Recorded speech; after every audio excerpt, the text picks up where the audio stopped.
Hello, kamusta tayong lahat? I praise the Holy God, the Almighty Father, the Creator of heaven and earth, our Creator,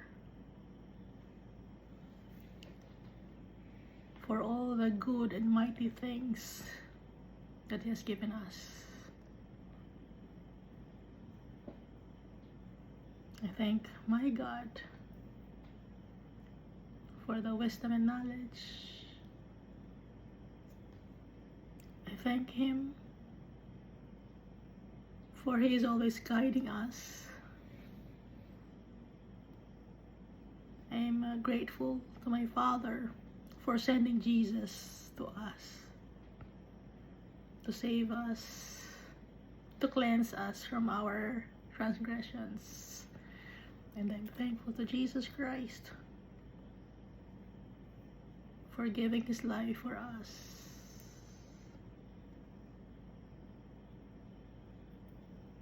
For calling us His friends.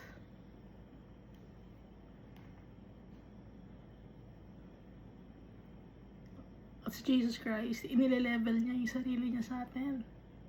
Itinaas niya tayo. Kaya, natanggap tayo ni Almighty Father. We are beautiful in the eyes of our Father because of Jesus Christ, because Jesus Christ is perfect. And I thank the Holy Spirit for always reminding us the goodness of our Father, the teachings of Jesus Christ, for the fruits and gifts that we use for our brethren. Nakakagawa tayo ng mga magandang bagay because of the Holy Spirit, because of Jesus Christ, because of our Father. Last time, we finished reading the book of Malachi, chapter 3. So, dito sa Malachi, no? Recap natin. Kahit mga ikli lang. Itong chapter 3 of Malachi. Marami palang message to. Hindi natin alam. O, hindi ko alam. Baka alam ninyo, no? Ako, hindi ko alam. Nagpapasalamat ako sa Almighty Father for teaching me. For letting me understand His words.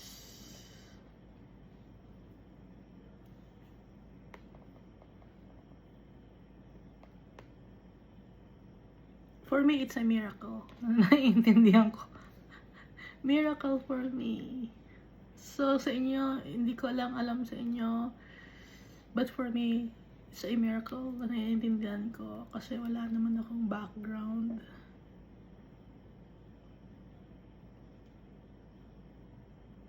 Sa Bible. All I know is that the Almighty Father is good. He's faithful. He's loving. And from there, binigay niya si Jesus Christ. So, sunod-sunod na yon. Pati yung gifts of the Holy Spirit, sunod-sunod na ibinibigay sa atin. Sa ating lahat.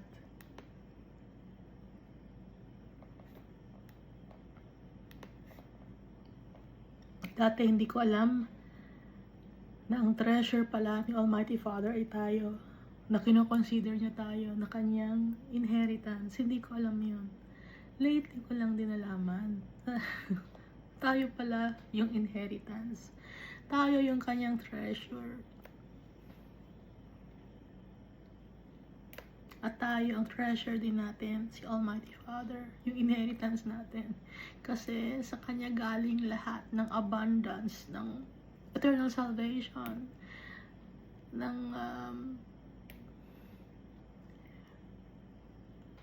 yung tree of life, Kay Almighty Father lahat galing.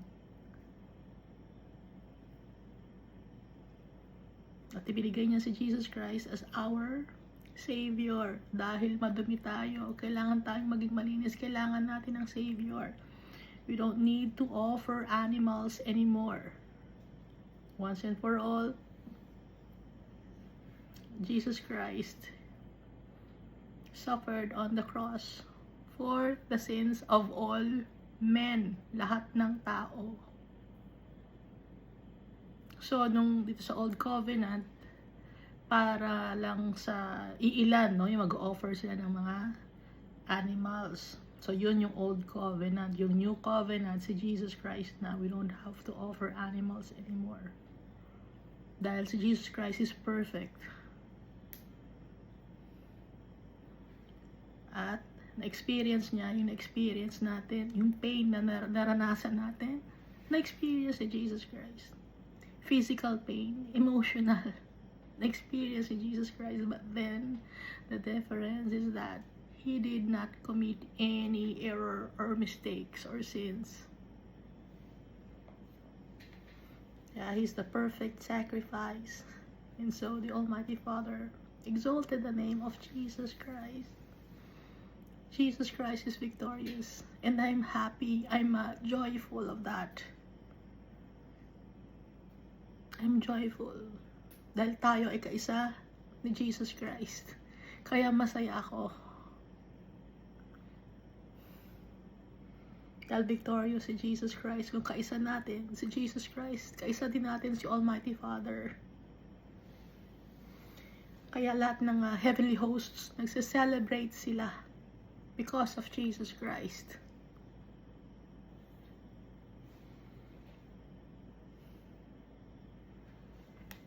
So, ituloy na natin itong Malakay, no?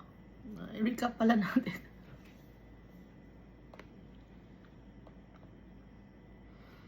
Na si Jesus Christ, itong mga refiners is fire, launderers, so, sobrang linis.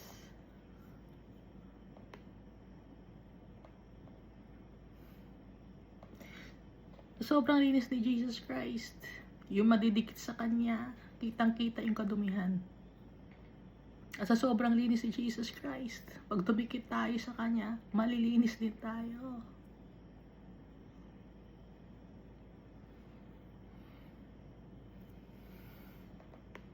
Ang nakalagay rin dito ay the Almighty Father ng mga wickedness and abominations, and yung Kanyang stand against uncleanness hindi nagbabago. For I am the Lord, I do not change. Magpasalamat tayo dahil yung tatay natin hindi nagbabago. Yung pagmamahal niya sa atin, ganun pa rin. Hindi magbabago.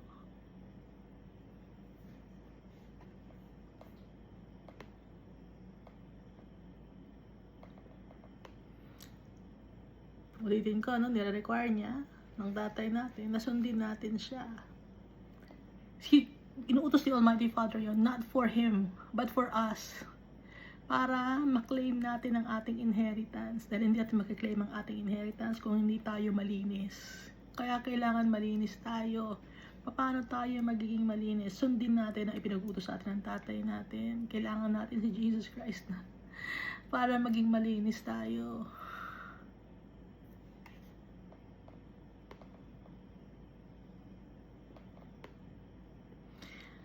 At yung sinasabi rito na tungkol sa ninanakawan natin, si Almighty Father, ninanakawan natin siya ng karapatan. Ninanakawan natin siya ng time. Dahil tayo, mas inuuna natin ating sarili.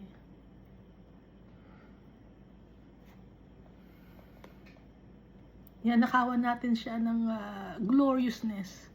Dahil yung ibang mga tao, ang itinataas nila ay ang kanilang mga sariling pangalan. Ang kanilang mga estado sa buhay.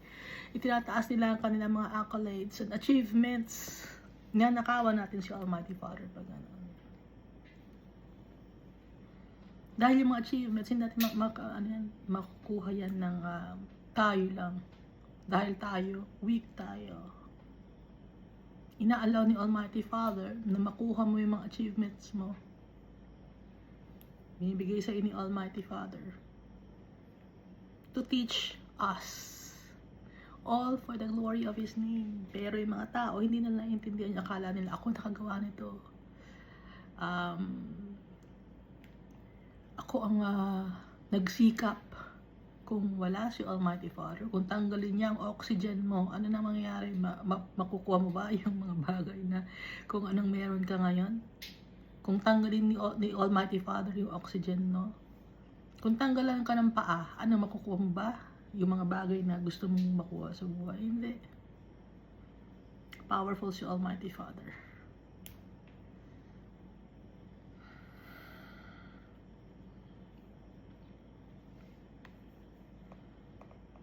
Kaya binabanggit dito ng mga tithes and offerings na ninanakaw natin. Yung mga accolades,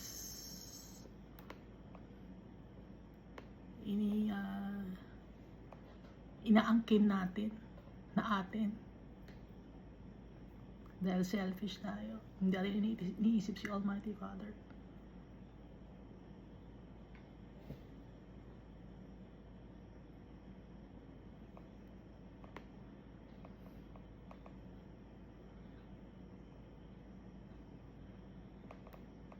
At yung abundance sa storehouse, anong abundance yun? Wala nang pain and sufferings. Hindi na tayo malulungkot. May protector na tayo. Kasama din si Jesus Christ. You will reign with Jesus Christ in His kingdom. That will never end. Nasa sa atin na rin yung fountain of youth. Hindi na kailangan mag-invento pa ng mga chemicals for fountain of youth or for cryogenic. Dahil si Almighty Father, hindi na tayo tatanda at hindi na tayo mamamatay pagkasama natin ang tatay natin.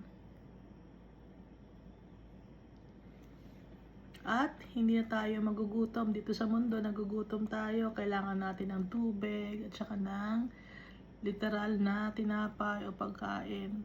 Pagkasama na natin si Almighty Father, para na tayong mga angels. Hindi natin kailangan kumain.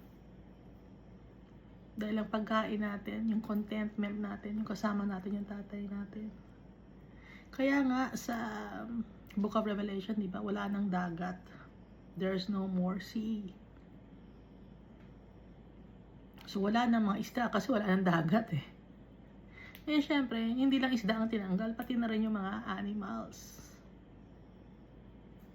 Kahit di natin kakailanganin yon.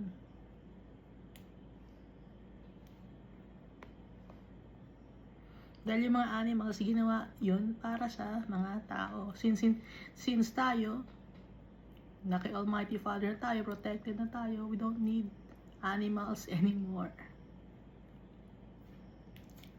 Provided sa atin lahat ng Almighty Father. Everything.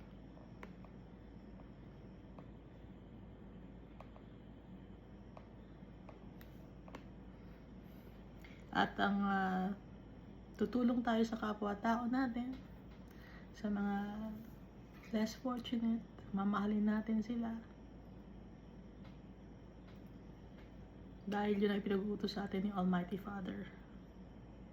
Ang magbigay ng tithes and offerings. Yung tithes and offerings, it's for the people who are vulnerable, those who are being alienated in the society or in the family, yung mga nasa low moral sila, no? Mga taong may depression. At hindi lang ang pagtulong ay monetary, kundi moral support, no? Or tutulungan mo, i-explain mo sa kanila yung salita ni Almighty Father tsaka ni Jesus Christ.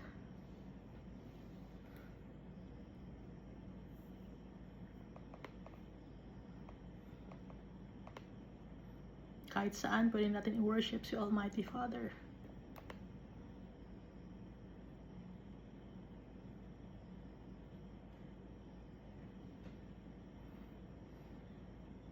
At ibigay ni Almighty Father sa atin ang Book of Remembrance.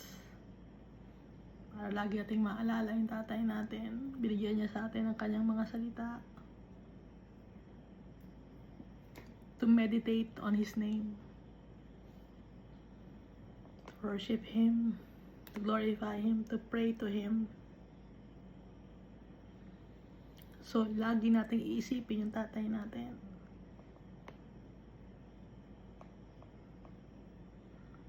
And at the day of judgment, tayo ay mapupunta sa tatay natin. Tayo ang kanyang special treasure or jewels. Hindi tayo sasaktan ni Almighty Father. He will spare us from eternal damnation. And from there, doon natin malalaman kung sino ang righteous, kung sino ang wicked, kung sino yung nagsiserve kay God, at kung sino yung hindi nagsiserve kay Almighty Father. Doon magkakaalaman.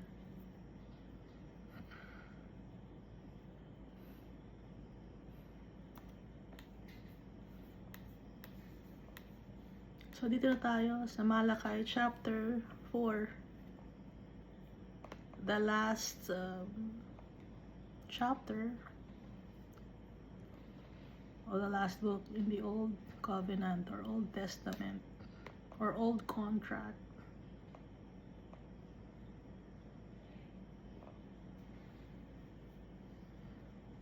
So, bago mag-Matthew, no? Ito na yung last book, last chapter.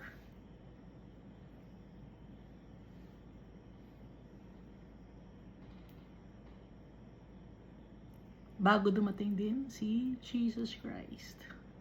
Ang tagal ng panahon bago dumating si Jesus Christ nung isinulat itong Malachi.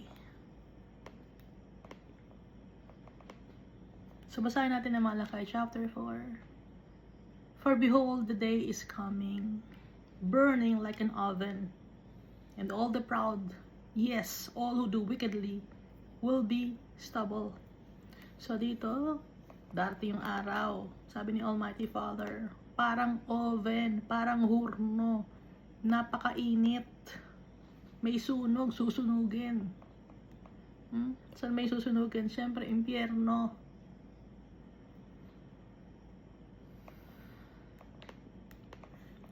Sino ang gumawa ng impyerno?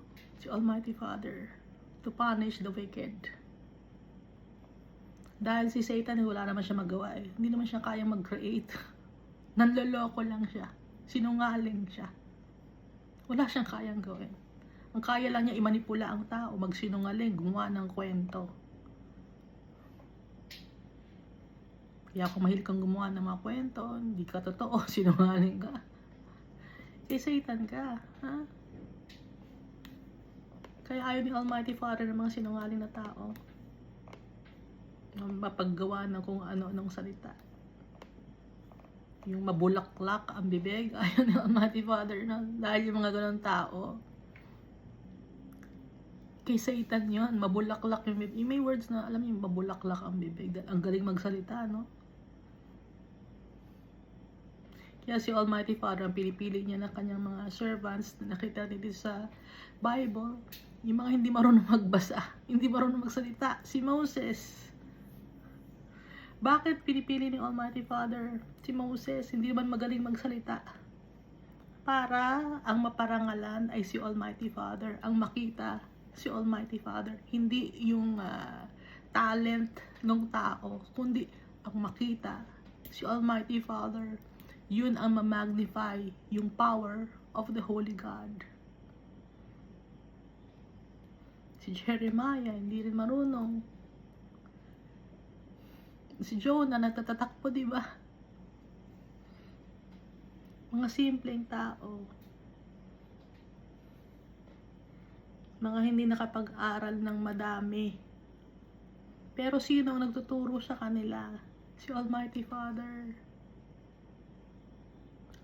Para hindi makapagyabang ang mga tao na nasasabihin, hindi, nakapag-aral ako ng madami, kaya alam ko yan. Hindi makakapagyabang ang mga servants of the Almighty Father. At sinasadya ni Almighty Father yon. Nang sa ganun yung siyang pangalan niya ang maitaas.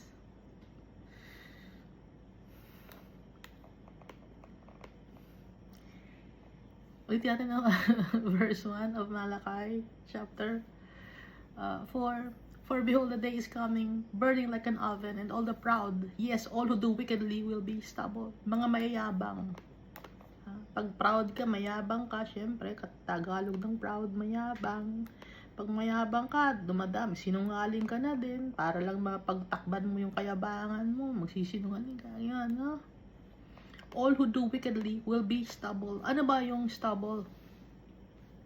Yung sa lupa, pag nag-ani ka, natanggal mo na yung mga grains, merong mga nakatanim sa lupa na pinag-anihan. Di ba may mga maliliit pa na mga stalks na ganon? Nakakita na ba kayo sa farm? Or pag sa mga damo, no, tatanggalin nyo yung mga damo, may mga stubble pa. Yung mga stubble, ano na yun, wala nang kwenta yon, worthless. Wala nang value yon. All who do wickedly will be stubble. Walang value yung gumagawa ng kadumihan, ng wickedness. Walang value kay Almighty Father. In the day which is coming shall burn them up. Dahil walang value, anong gagawin ng Almighty Father sa mga wicked people? And the day which is coming shall burn them up. Susunugin.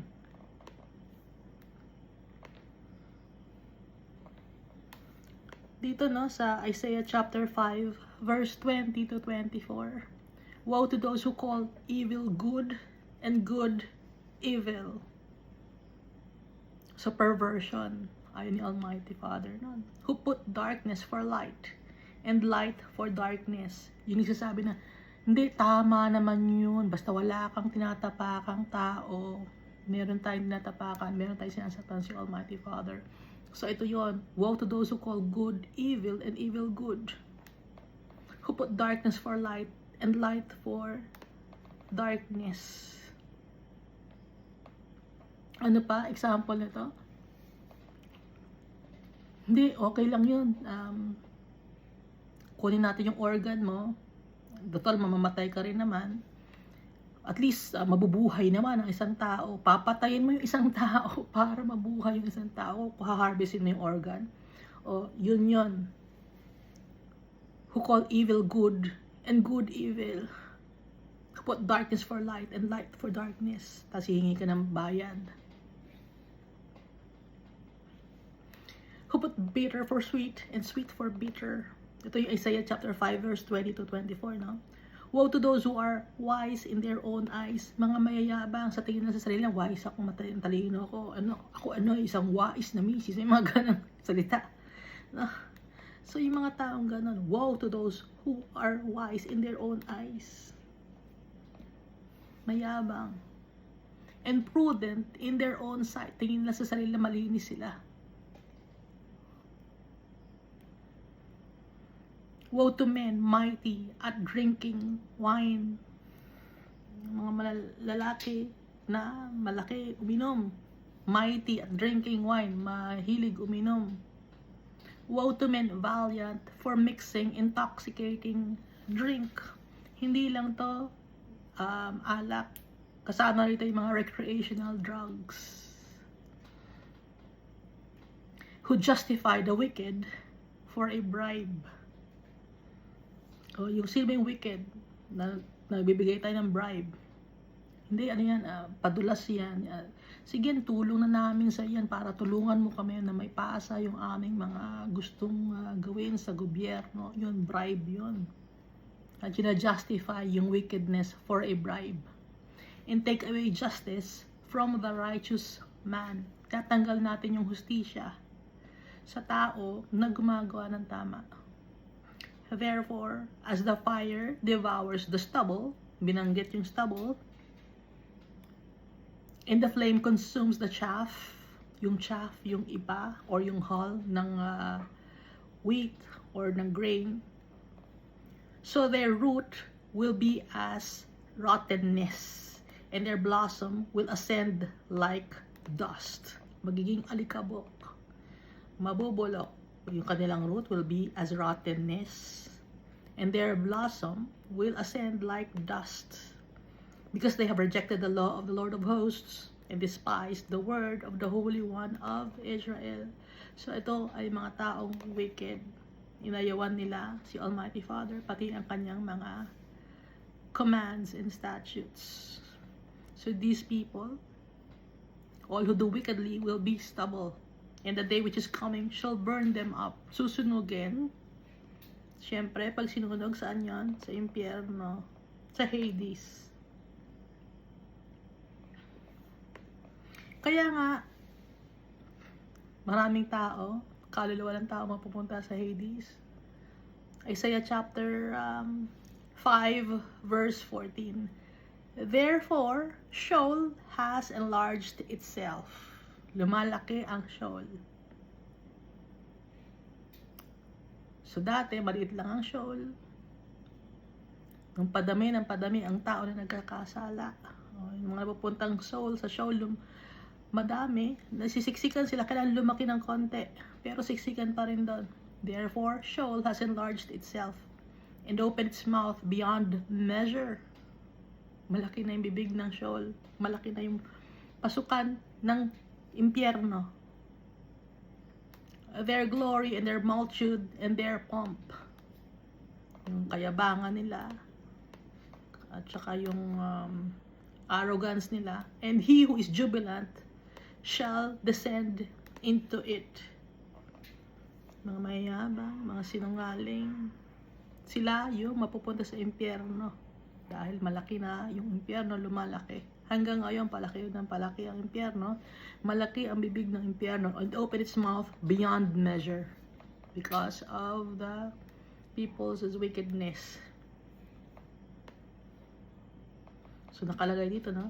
And the day which is coming shall burn them up, says the Lord of hosts, that will leave them neither root nor branch. Dahil nga susunugin na ang mga tao, mga souls ng mga tao sa impyerno, wala nang matitira na root or branch. Wala nang wickedness. Tatanggalin ni Almighty Father. Total annihilation of the wicked people.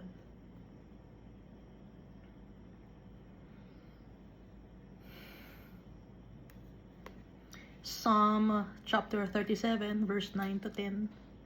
For evildoers shall be cut off, but those who wait on the Lord, they shall inherit the earth.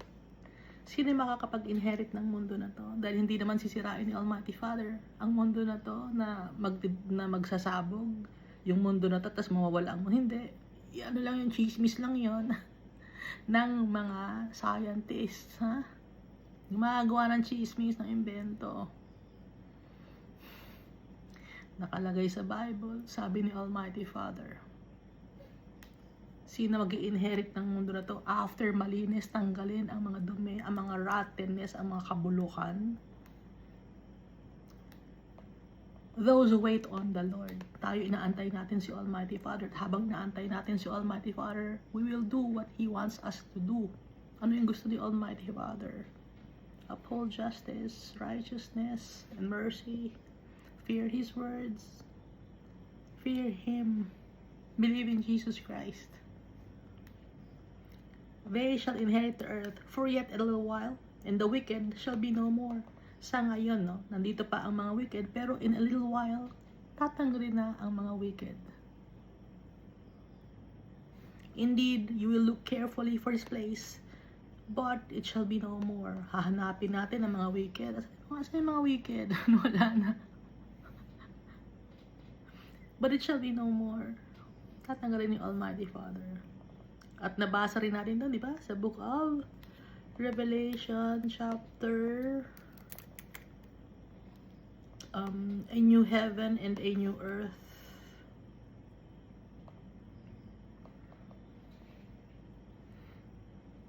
No? Revelation chapter 21 verse 8. But the cowardly, unbelieving, abominable, murderers, sexual immorals, sorcerers, idolaters, and all liars shall have their part in the lake which burns with fire and brimstone, which is the second death.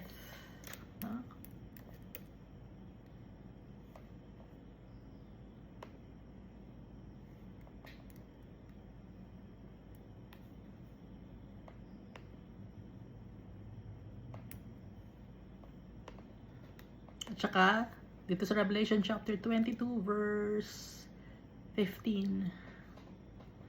But outside are dogs, sorcerers, and sexually immoral, and murderers, and idolaters, and whoever loves and practices a lie. Ang mahilig magsinungaling, nagpa-practice ng kasinungalingan. Mga idolaters, sumasamba sa mga kahoy, sumasamba sa tao, sinasamba ang kanilang mga sarili. Murderer, kasama na rin ng mga chismosa, naninirang puri ng mga tao. So, sino itong mga to? Tatanggalin ni Almighty Father. And the day which is coming shall burn them up, says the Lord of hosts, that will leave them neither root nor branch. No? So, nakikita natin na itong Malakay, matagal na isinuto bago maisulat ang Book of Revelation. Sumasakto sila. Hindi sila nagko-contradict. Dahil iisa lang ang author. Ang author ng Bible, si Almighty Father. Walang contradiction. Kino-confirm ang sinulat ni Malakay, binigay ni Almighty Father kay Malakay, kino-confirm na binigay ni Jesus Christ kay John the Evangelist. Bine-verify. So nakikita natin, di ba? Kaya nga nagbabasa tayo dito, tapos bine-verify natin sa ibang mga book or sa ibang verse or sa ibang chapters. So dito tayo, Malakay chapter 4 verse 2. Verse 2 pala tayo. Kalating oras na. But to you who fear my name, dahil dapat may respeto tayo sa tatay natin. Dahil nire-require ni Almighty Father yan. Sa Isaiah chapter 66 verse 2. All these things my hand has made, and so all these things came to be, declares the Lord. But this is the one to whom I will look. One who is humble, one who is contrite in spirit, and trembles at my word. Sabi ni Almighty Father. So, matagal na panahon na isinulat ni Isaiah bago dumating si Malakay. Pero nag-verify, na? Dahil isa lang ang author, si Almighty Father. Kaya dapat may respeto tayo sa tatay natin. We must fear His name. But to you who fear my name, the Son of Righteousness shall arise, with healing in His wings. Sino yung Son of Righteousness? The branch of righteousness, the Son of Righteousness, the commander of the army of the Holy God, the Messiah, the Savior, the angel of the Lord.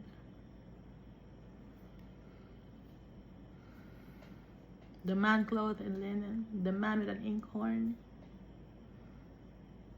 Michael. Binabanggit natin yung mga names na binabanggit dito sa Old Covenant na ang patungkol ay si Jesus Christ.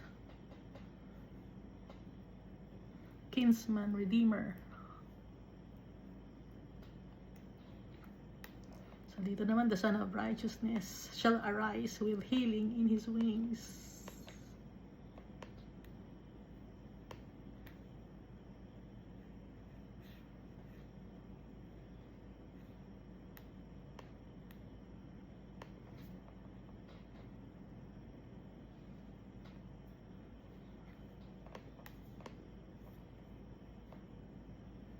Ito sa Jeremiah chapter 23 verse 1 to 3.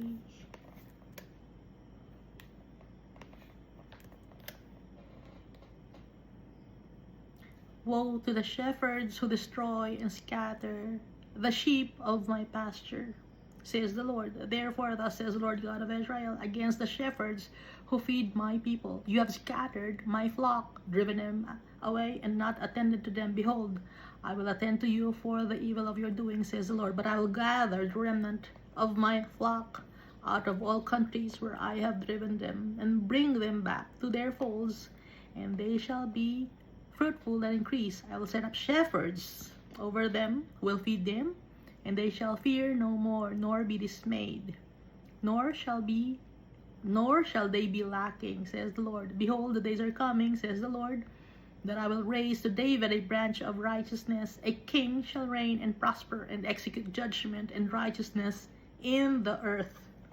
Sabi ni Almighty Father, a king shall reign. So, sino yung king na yun? The King of Kings and the Lord of Lords, Jesus Christ, the branch of David, a branch of righteousness. Okay? So, si Jesus Christ, si Almighty Father na nagsabi, King, si Jesus Christ. So siya, with healing in His wings, dahil sa kanyang, because of His stripes, we are healed. Dahil sa mga tinamon niya na mga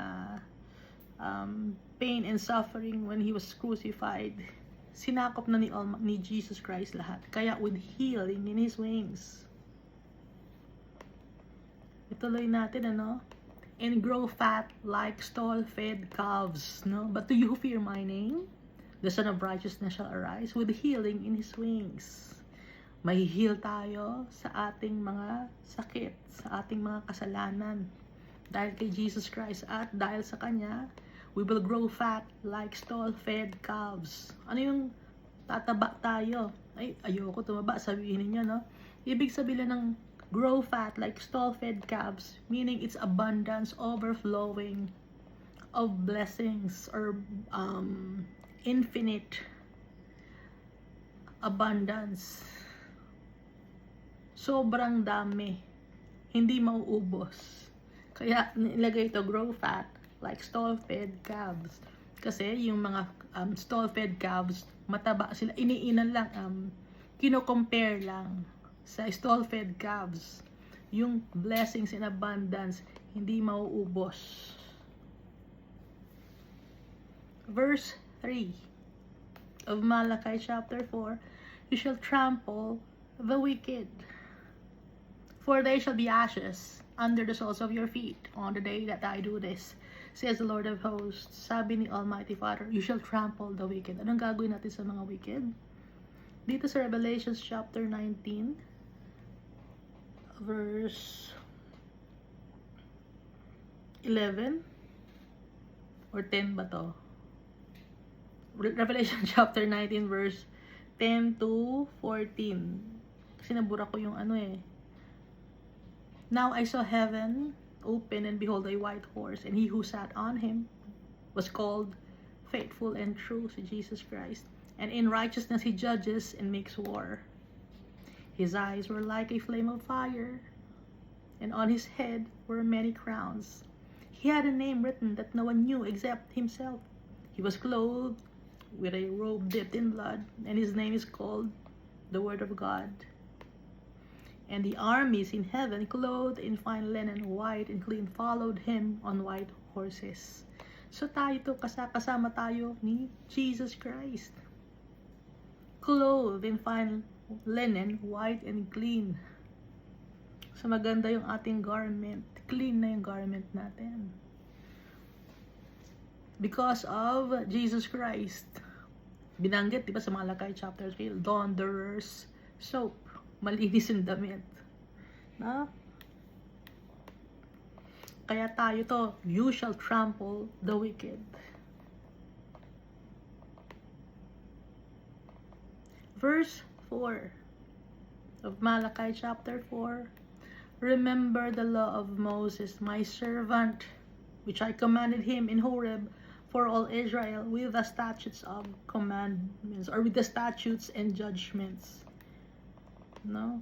Ngayon baka sabihin nyo, magkaiba naman ang law ni Moses sa law ni Jesus Christ. Pareho. Pareho ang law na ibinigay ni Almighty Father kay Moses sa law na ibinigay ni Jesus Christ. Yun nga lang ang difference. Summary ang binigay ni Jesus Christ, concise version.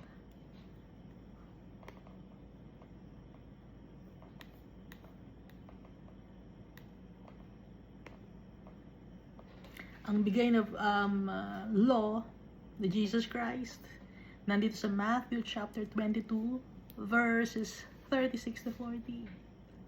Teacher, which is the great commandment in the law? Jesus said to him, you shall love the Lord your God with all your heart, with all your soul, and with all your mind. This is the first and great commandment. And the second is like it.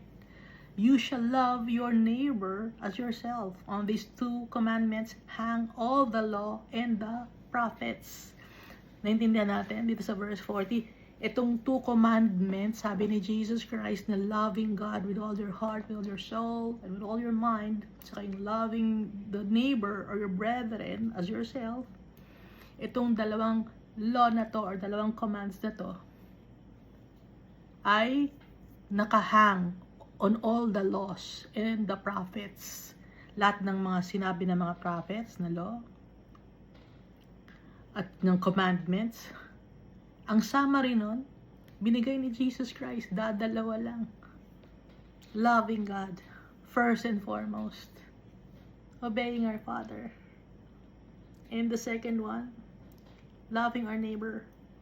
If we love our neighbor, magbibigay tayo ng tithes and offering, because tithes and offering, it's for the Levites.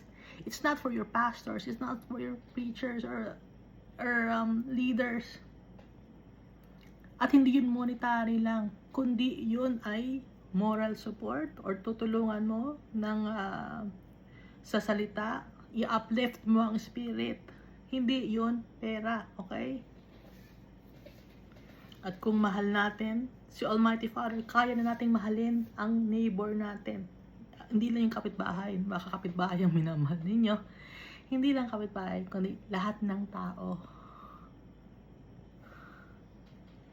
Ano ba yung mga 10 commandments na binigay ni Almighty Father kay Moses? Yung Mosaic Law, yung 10 commandments, no? Isa-isahin natin. I am the Lord your God who brought you out of the land of Egypt, out of the house of bondage. First law, you shall have no other gods before me. Second law, you shall not make for yourself a carved image, any likeness or anything that is in heaven above, or that is in the earth beneath, or that is in the water under the earth. You shall not bow down to them, nor serve them, for I, Lord your God, am a jealous God, visiting the iniquity of the fathers upon the children to the third and fourth generations of those who hate me, but showing mercy to thousands to those who love me and keep my commandments. So, mamahalin natin si Almighty Father. Hindi tayo gagawa ng mga carved image. Kahit ba, anything that is in heaven above. Kahit na, sasabihin mo na, hindi, si Jesus naman yan. Binanggit dito, anything that is in heaven above. Or that is in the earth beneath. Or that is in the water under the earth. Hindi mo dapat yukuan ang mga carved image or wooden image or molded image, kahit paggawa sa ginto, silver, bronze, kahit ano pang material yan. Hindi yan magiging holy. Yung tubig hindi nagiging holy. Sino ang holy? Si Almighty Father, si Jesus Christ. Hindi magiging holy ang isang bagay sa mundo na to dahil gawa ng tao. Naghahanap ako ng mga bagay. Isang na magiging sample ko. Hindi magiging holy. Ano ba? Ito tissue. Ay, ipinahid ko to doon sa doon sa may kahoy. Maging holy tong tissue na to. Naku, mamahalin ko tong tissue na to. Sinamba mo na yung tissue, dinikit mo lang sa kahoy. Ano yan?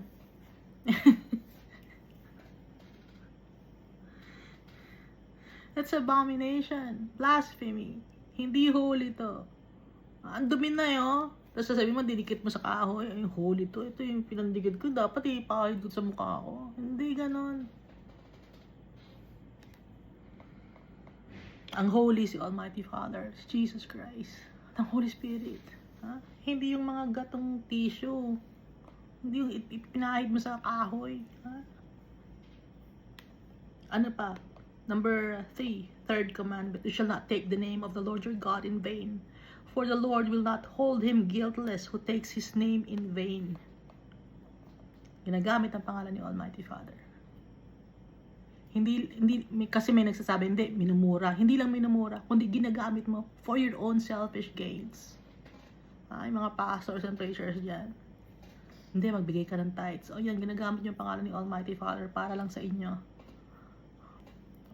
Ulitin ko, yung tithes, para yun sa mga less fortunate, sa mga walang mana or walang makukuha, walang tumutulong sa kanila. The strangers, the orphans, the widows, the Levites, ibig sabihin mga walang mana, walang lupain. Yun ang tutulungan, hati-hati. Ha? Hindi maintindihan ng mga tao. Dahil dyan, yan ang ikapupunta ninyo sa impyerno.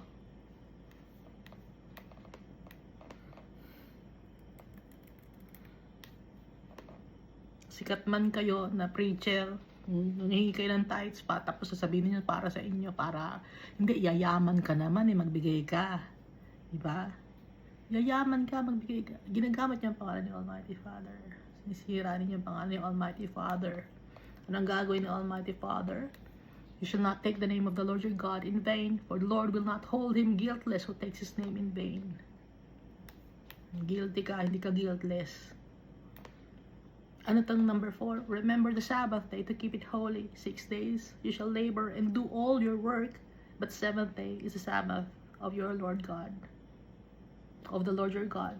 In it you shall do no work, you nor your son nor your daughter, nor your male servant, nor your female servant, nor your cattle, nor your stranger who is within your gates. For in the 6 days the Lord made the heavens and the earth, the sea and all that is in them, and rested the 7th day. Therefore the Lord blessed the Sabbath day and hallowed it. May mga tao ngayon na kahit na Sabbath, nagtatrabaho, at naiintindihan ni Almighty Father yun, dahil ang Sabbath day naman talaga ay yung day na pupunta tayo sa bahay na ni Almighty Father. Dahil dun tayo makakakuha or experience ng real rest. So dito sa mundo meron tayo, ulitin ko, dito sa mundo meron tayong 6 days. Yung 6 days natin dito sa mundo, iba-iba tayo ng edad ng 6 days. Iba-iba ang ika 6 days natin. No? So habang nandito tayo sa mundo, magtatrabaho tayo para kay Almighty Father. 6 days you shall labor and do all your work. Ang labor na sinasabi ni Almighty Father dito, ipaglingkuran siya. Ngayon, yung 7th day, Sabbath day, day of the Lord yon. Day na kukunin tayo ni Almighty Father, makakauwi na tayo sa Kanya.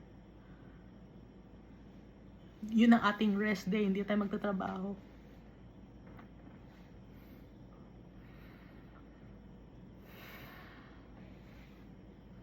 Kaya irerespeto natin yung 7th day or yung Sabbath day. Paano natin irerespeto yung Sabbath day? 6 days, magtatrabaho tayo para sa ika-Sabbath day na nirerespeto natin. We are looking forward to be with our Father on the 7th day. That's hallowing the Sabbath day. That's respecting the Sabbath day. This first day and 6 days, nagtatrabaho tayo para kay Almighty Father. Habang nandito tayo sa mundo, nagtatrabaho tayo kay Almighty Father. Dahil ang nasa isip natin, yung 7th day, nirespeto natin yung babalik tayo sa tatay natin. Naiintindihan? Hindi nakakaintindi mga tao. O gaya ngayon, may mga tao na iniba nila yung Sabbath day, ginawa nilang Sunday. Ha? Kahit ano pang gawin ninyo, iba-ibahin nyo man, ha? Ang Sabbath day kay Almighty Father. Yung uwi na tayo sa Kanya. Dahil yung tapos na yung trabaho natin dito sa mundo. Ano pa? Yung ika-5 na command ni Almighty Father. Honor your father and your mother, that your days may be long upon the land which the Lord your God is giving you. Respeto natin. Hindi man tatay ninyo or nanay ninyo, ito ay kahit na iba ang nagpalaki sa inyo, irespeto. Ha? Kahit lola ninyo nagpalaki sa inyo, or hindi nyo kadugo yung nagpalaki sa inyo, irerespeto.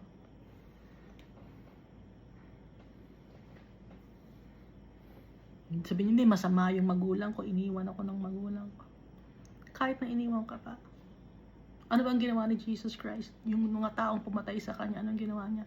Father, forgive them for they do not know what they are doing. Ganun ang ginawa ni Jesus Christ. So tayo, kahit sasabihin masama ang tatay mo, ang magulang mo, nanay mo, sinaktan ka, papatawarin mo, respeto mo pa rin. Gagayahin natin si Jesus Christ.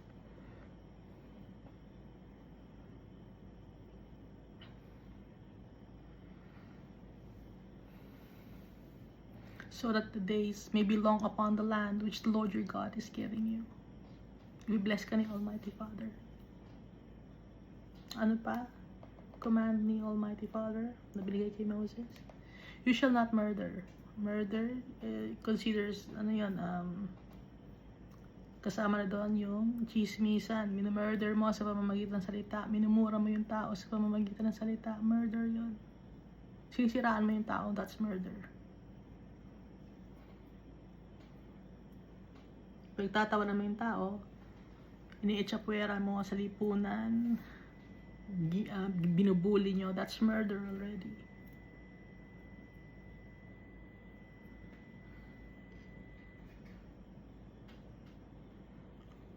Ano yung ka-7th command? You shall not commit adultery.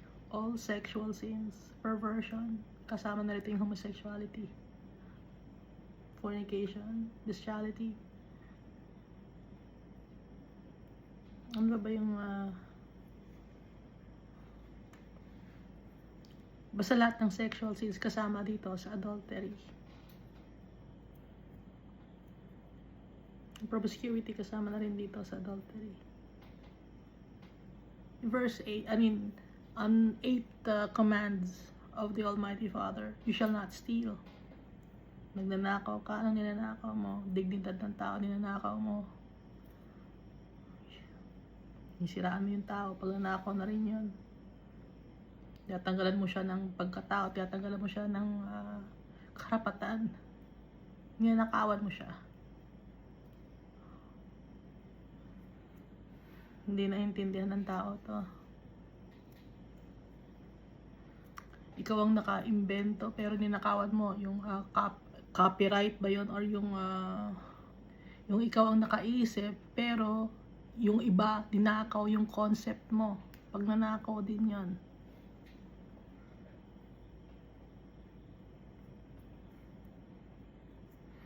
You shall not bear false witness against your neighbor.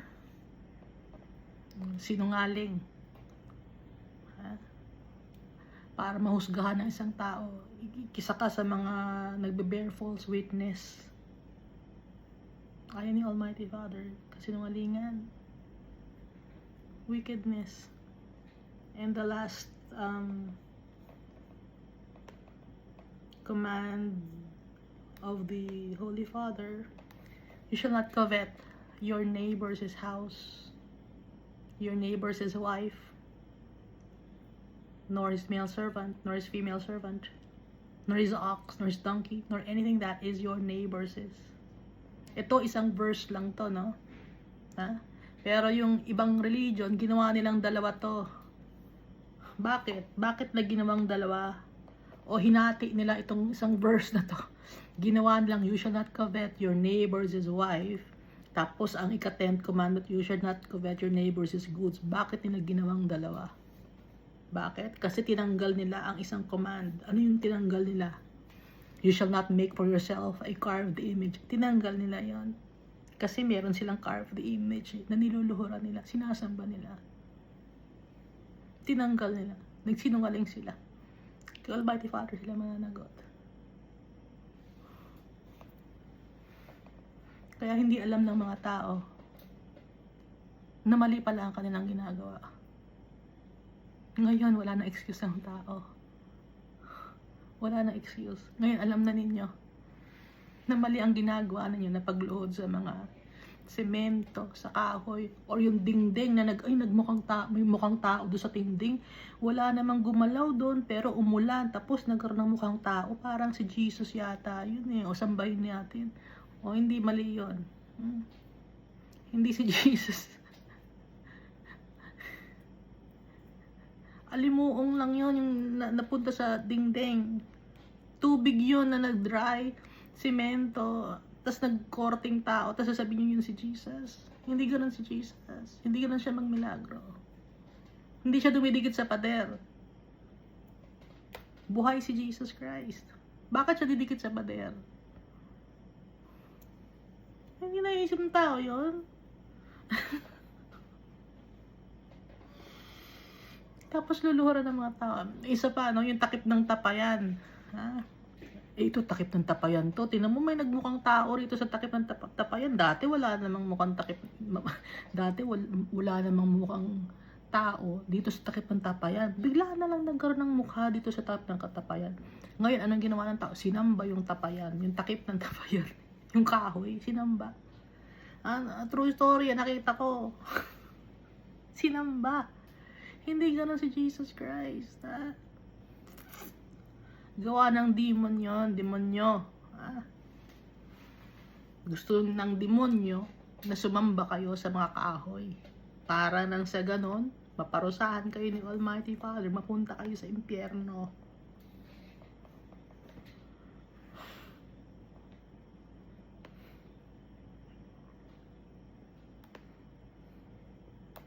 Hindi gano'n si Jesus Christ. Ang miracle ni Jesus Christ, nagbabago siya ng buhay ng tao. Hindi siya mapupunta sa tapayan, sa kahoy. Yung power ni Jesus Christ, King of Kings and Lord of Lords, itinaas ni Almighty Father yung pangalan ni Jesus Christ, tapos ilalagay nyo lang siya sa isang kahoy, sa isang semento, sa isang ginto, kahit ginto pa yan. Tapos isasayaw-sayaw nyo gano'n, ay sumasayaw, oh. Tapos, yung kalbo pa, ha? Kalbo. Tapos, gawin natin ng wig para maganda yung buhok niya. Dapat kulot, maganda, blonde. Tapos, yung corona niya dapat gold. Ano yung ginawa na ninyong katatawanan? Hindi nyo alam? Pagtatawanan kayo ng demonyo. Dahil niloloko kayo ng mga demonyo.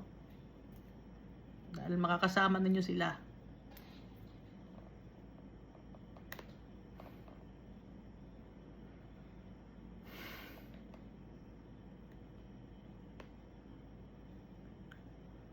Haba pa ng buhok, hindi mahaba ang buhok ni Jesus.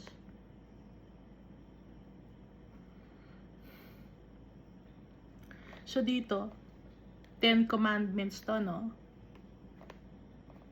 Yung kay Jesus, concise or summary, dahil nakalagay nga sa verse 40 ng Matthew chapter 22, verse 40, on these 2 commandments, dito sa 2 commandments na binigay ni Jesus Christ, doon nakabase yung law na ibinigay kay Moses at saka sa mga prophets. Paano naging dalawa ang 10 commandments? Baka sabihin niyo, 10 commandments, paano naging dalawa? Ninyo, hatiin ninyo to. Yung first commandment up to the 4th commandment, it's for the Almighty Father. And then the 5th commandment up to the 10th commandment, that's for loving your neighbor. Naintindihan natin? You shall have no other gods before me. You shall not make for yourself a carved image or just josan or wooden image or any likeness of anything. You shall not take the name of the Lord your God in vain. Huwag gagamitin ang pangalan ni Almighty Father sa paghihingi ng tithes. Tingnan mo, lahat na ng mga religion, dinadamay ko na. Damay-damay na tayo. Puro mga mali ang tinuturo ng mga tao.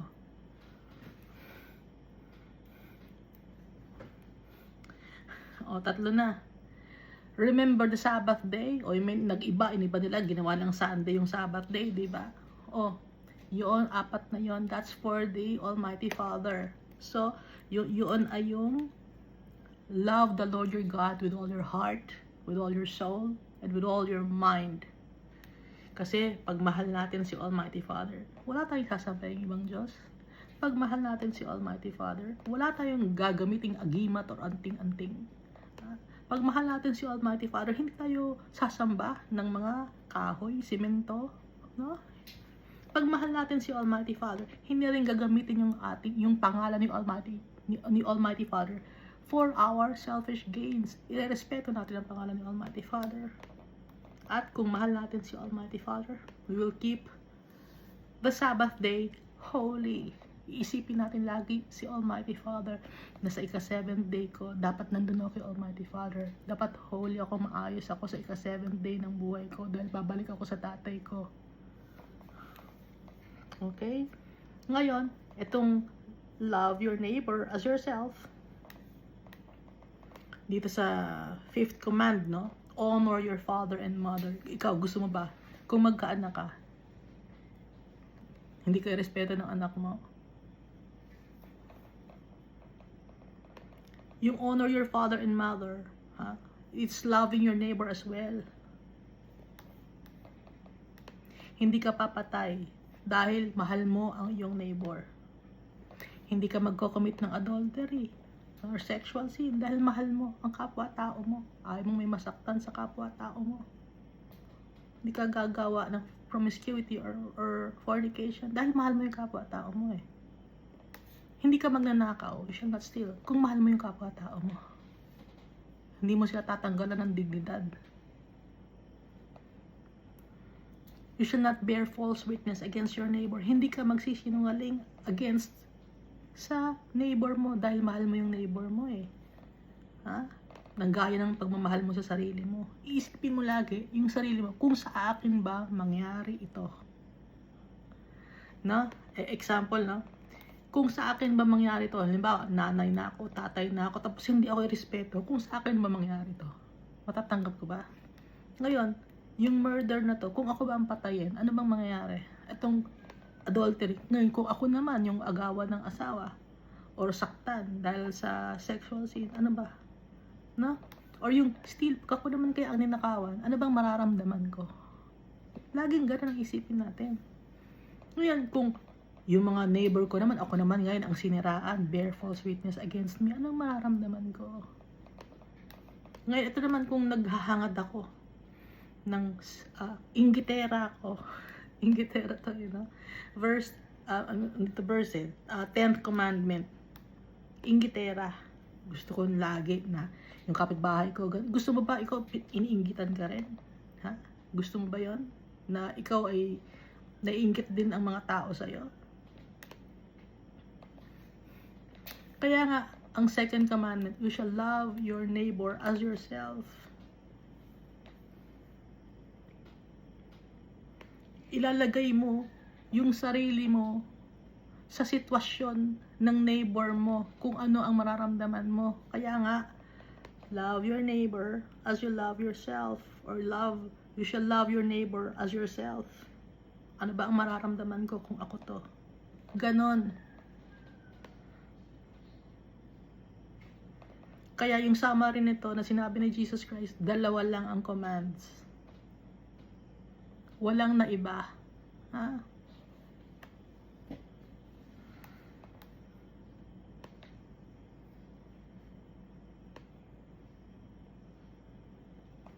Dito tayo sa Malakay chapter 4 verse 5. Isang oras na, hindi ba tayo hanggang ilang verse ba to? Verse 6, hanggang 6 verses lang, isang oras na tayo.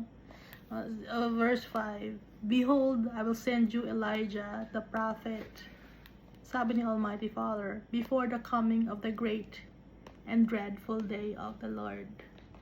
Magpapadala si Almighty Father ng prophet.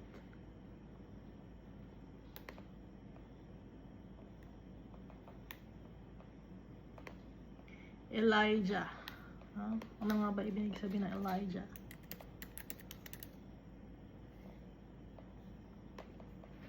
Elijah means Yahweh is my God. My God is Yahweh. My God is God.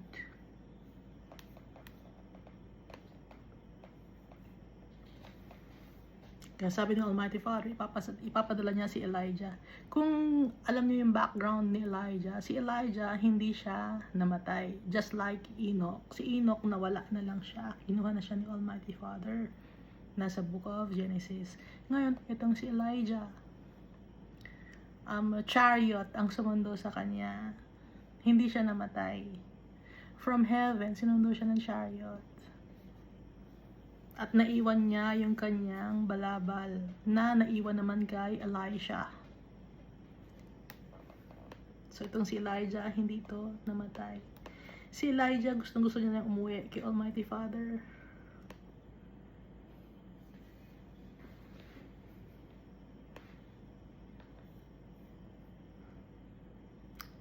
Binanggit din ni Jesus Christ, no?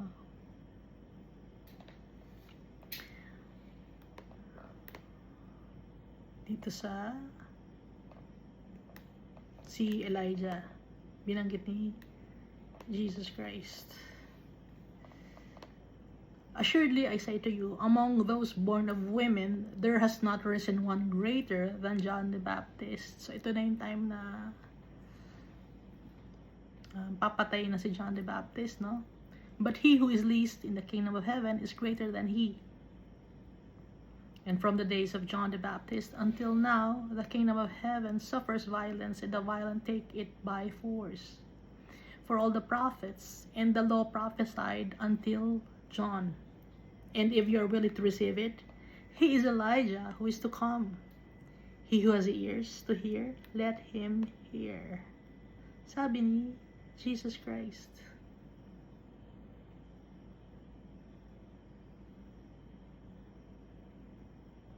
Dito naman sa John chapter 1 verse 19.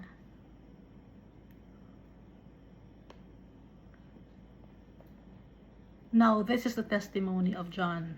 When the Jews sent priests and Levites from Jerusalem to ask him, "Who are you?" he confessed and did not deny but confessed, "I am not the Christ," sabi ni John the Baptist.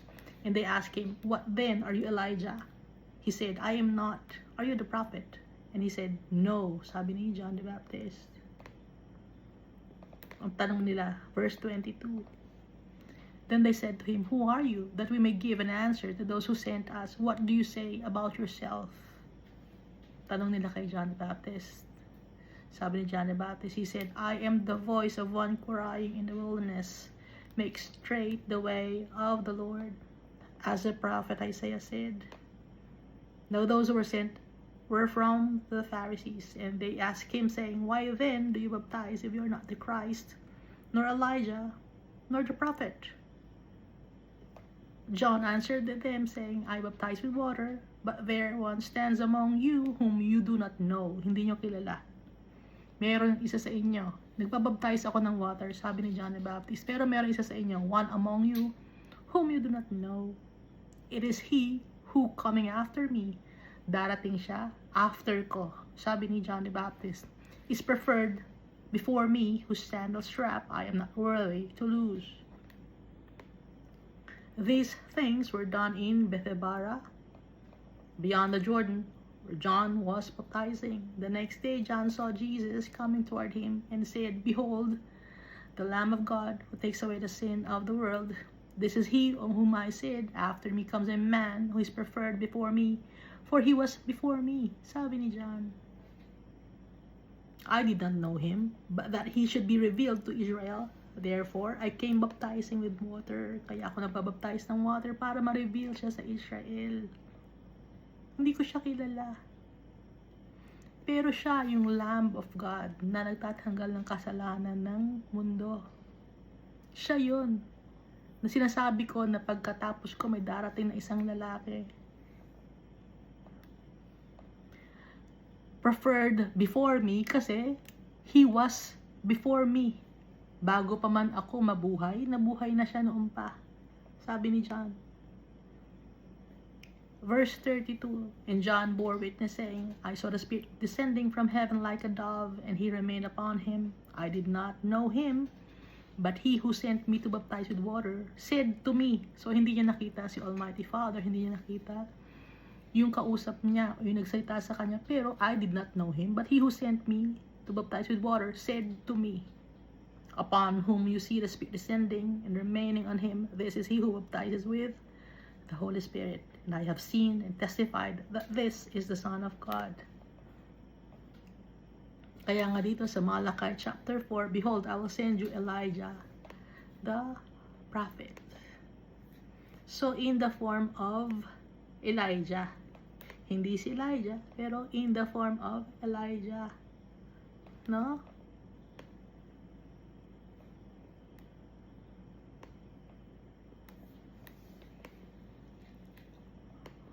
Before the coming of the great and dreadful day of the Lord. Great day, aside from great day, it's a dreadful day. Bago dumating ang great day. Ano yung great day? Si Jesus Christ dumating. Before pagdating ni Jesus Christ, coming of the great day. Si Jesus Christ. And, ano pa? Dreadful day. May darating na dreadful day. Kailan yung dreadful day? Day of judgment. Before the coming of the great and the coming of the dreadful day. Yung isang day, great day yon. Dumating si Jesus Christ. Ngayon, ano yung dreadful day? May second coming of Jesus Christ. Yun naman yung dreadful day. So, in the form of Elijah.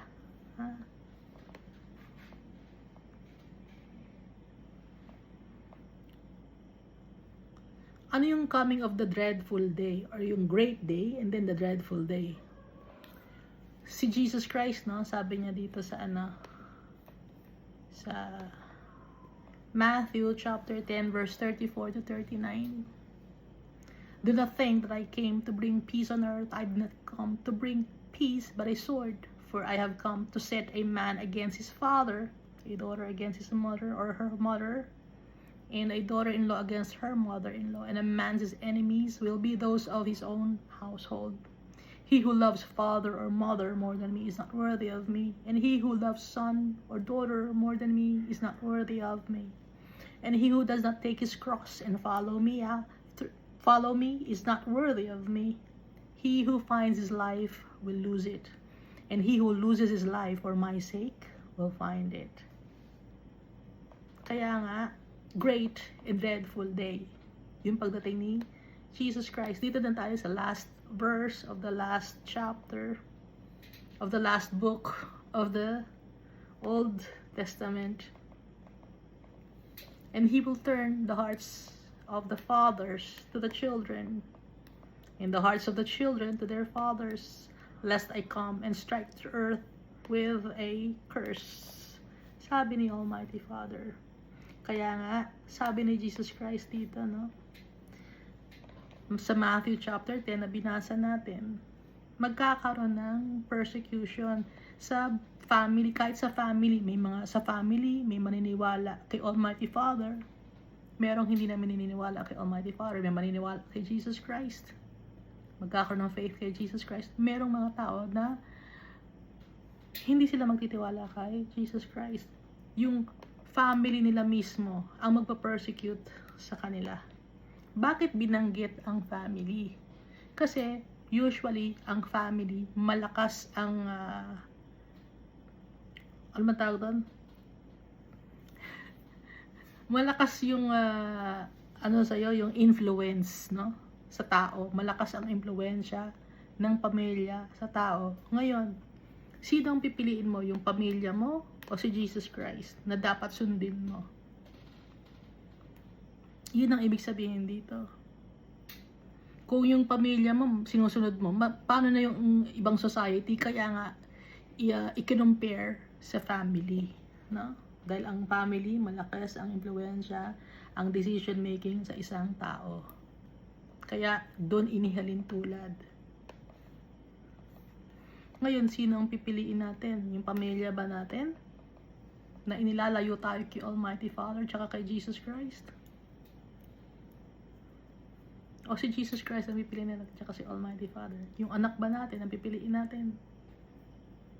Ang pipiliin natin, wisest decision.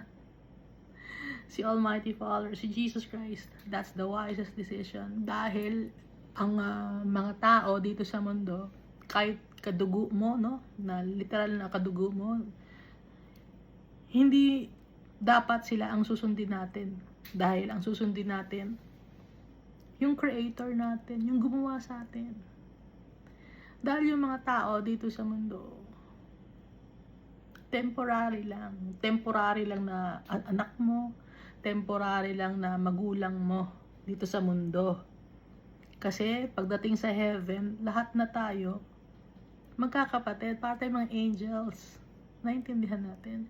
Kaya dito, ang susundin natin, si Almighty Father.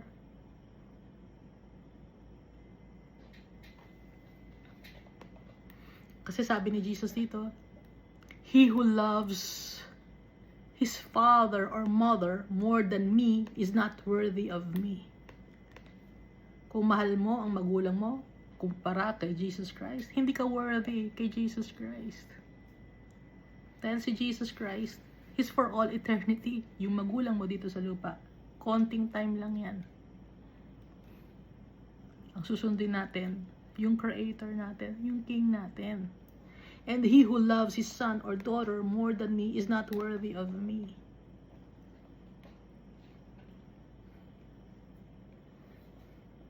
Gagawa ka ng kasalanan para lang mabuhay yung anak mo? Hindi pwede yun. Ayon ni Almighty Father na siya ang susundin natin. Magsisinungaling ka para lang sa magulang mo na maabswelto sa, example, na kulong yung tatay mo, tapos magsusinungaling ka. Gagawa ka ng kasalanan para lang sa magulang mo or para lang sa anak mo. Hindi, you're not worthy of Jesus Christ.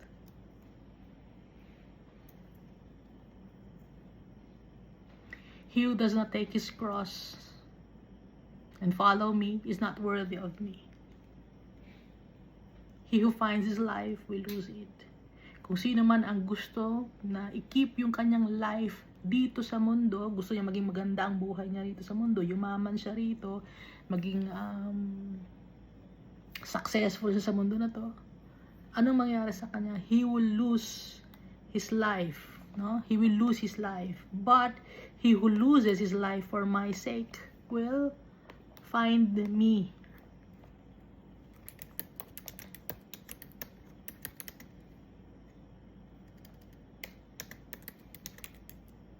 Nakalagay sa Book of Revelation.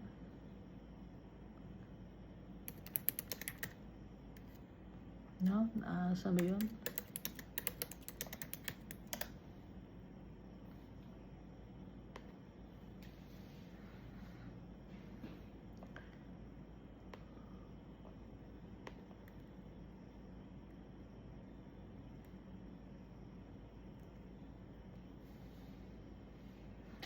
Dito sa may verse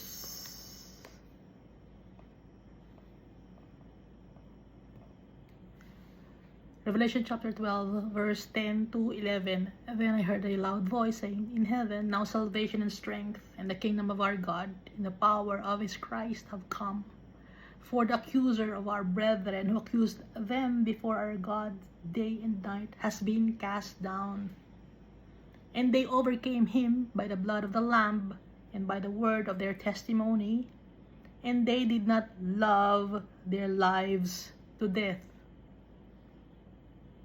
Hindi nila mahal ang kanilang buhay dito sa mundo, na kahit mamatay sila, hindi nila mahal, dahil mas mahal nila si Jesus Christ.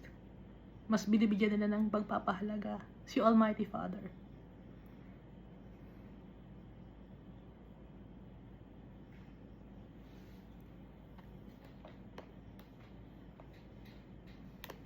Kahit sarili, hindi mahal.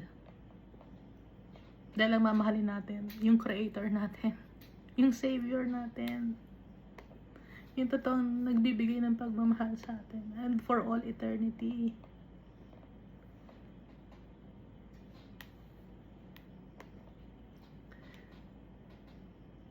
Dito sa Mark chapter 13 verse 12, brother will betray brother to death, and a father his child.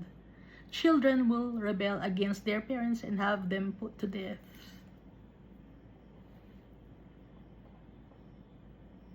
So, sino ang pipiliin natin? Si Jesus Christ ba? Yung pamilya natin?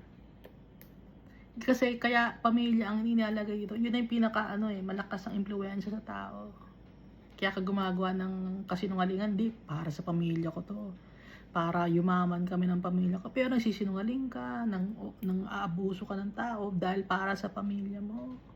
Para yumaman ka, para gumanda ang buhay ng pamilya mo. Hindi mo nirerespeto yung mga ibang tao dahil sa ibang anak mo.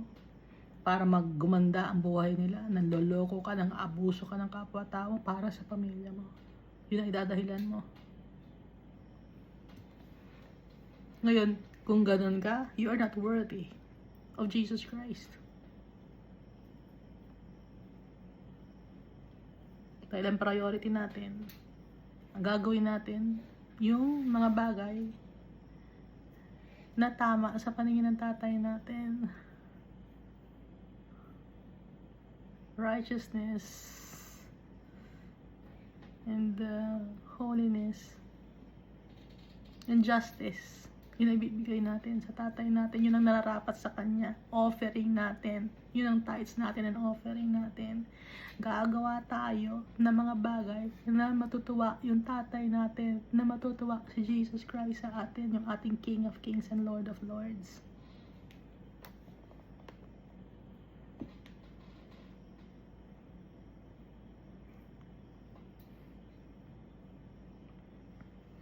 Romans chapter 1 verse 20, for since the creation of the world, His invisible attributes are clearly seen.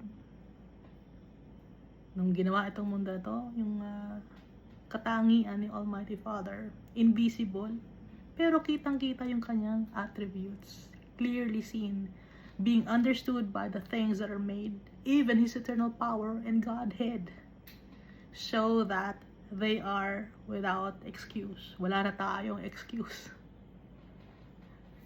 Hindi na tayo exempted. Alam na natin yung ituturo sa atin ng tatay natin. Nagpasalamat tayo sa tatay natin sa kanya pagmamahal. Nagpasalamat tayo kay Jesus Christ.